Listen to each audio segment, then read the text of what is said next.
বাসা থেকে ২ টা জিনিস কেনার কথা ভেবে সুপার শপে আসি। কিন্তু যখন আসা হয় তখন আমার মাথা ঠিক থাকে না। তখন ১০ টা জিনিস এমনিতেই নেওয়া হয়ে যায়। এটাই হচ্ছে আমাদের মেয়েদের অভ্যাস। তো হ্যালো এভরিওয়ান, আসসালামু আলাইকুম। সবাই কেমন আছেন? আশা করি সবাই খুব ভালো আছেন। আর সবাইকে ওয়েলকাম আমার নতুন একটা ডেইলি ভ্লগে। তো চলুন আজকে আমি কি শপিং করলাম আপনাদেরকে দেখাই। এখানে ফার্স্টে এসে আমি কোক নিচ্ছিলাম। এখানে খুবই সস্তায় কোক বিক্রি হচ্ছিল। মাত্র €২ 50 যেটা কিনা নরমাল প্রাইস আপনার €৬ থাকে। বা ছোট একটা কোক কিনতে গেলেও দেখা যায় অনেক সময় €২.৫ নিয়ে নেয়। তো সেই জায়গায় আজকে এত রিজনেবল কোক পেয়ে আমি তো খুবই খুশি। তো এজন্য ২ টা নিয়ে নিলাম। আর এখানে এসে আমি বাটিগুলো দেখে আমার চোখ এখানেই আটকে গেছে। এত সুন্দর, সুন্দর ছিল বাটিগুলো। তো আমার হাসব্যান্ড তো কিছুতেই কিনে দিবে না। সে বলছিল যখনই আমি আসি এরকম অযথা জিনিস নিয়ে যাই। কিন্তু আমার তো এটা নিতেই হবে। তো একটা আমি নিয়ে নিলাম।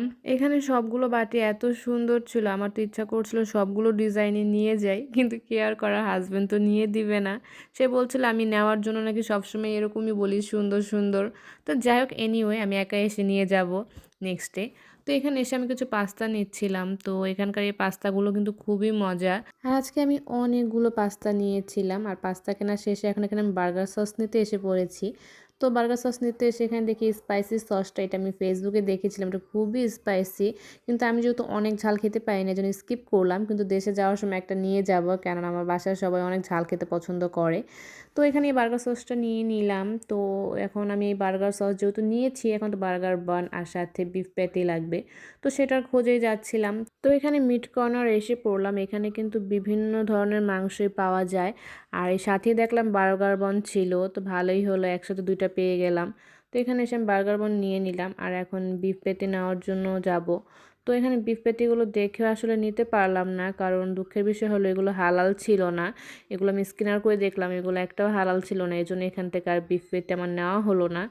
তো এটার জন্য এখন অন্য সুপার শপে যাওয়া লাগবে। কারণ এখানে সব সুপার শপে হালাল জিনিসটা আসলে বিক্রি করে না। আমরা যেহেতু মুসলমান এজন্য এই সমস্ত বিষয়গুলো আমাদের খুব খেয়াল রাখা লাগে।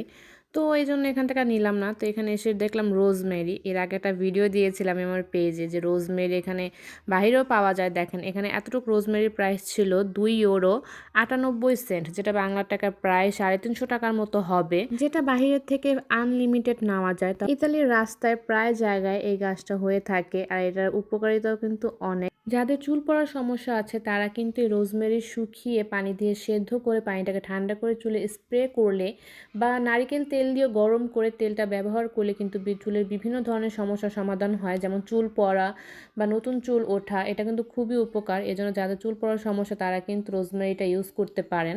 তো এখন আবার বাজারে আসা যাক। তো এখানে আমি চিজ নিয়ে নিচ্ছিলাম।